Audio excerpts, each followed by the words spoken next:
Ma'lumki, Prezidentimiz Shavkat Mirziyoyev Tojikiston Dushanbe shahrida Mustaqil Davlatlar Hamdo'stligi davlat rahbarlarining kengashida bir qator takliflar va tashabbuslarni ilgari surdi. Jumladan ilgari surilgan takliflar orasida aytishimiz mumkinki, barcha transport turlarini qamrab olgan logistika tizimini axborot logistika markazlarini tashkil qilish orqali rivojlantirish masalasi ilgari surildi.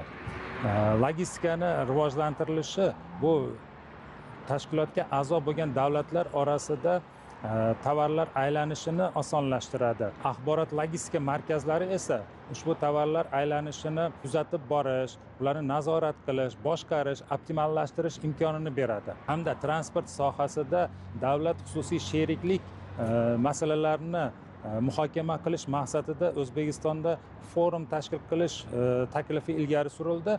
Ushbu forum bu sohadagi muammolarni muhokama qilish, tajriba almashish, o'rtoqlashish va demak muammolarga yechim izlab topish bo'yicha muhim bir platforma vazifasini bajarishi ta'kidlandi. Maxsus iqtisodiy zonalarni rivojlantirish, ularni qo'llab-quvvatlash masalasi qo'yildi. Ya'ni maxsus iqtisodiy zonalarni bilamizki, bu investorlar uchun muhim shart-sharoitlar yaratilgan, imtiyozlar berilgan hududlar hisoblanadi.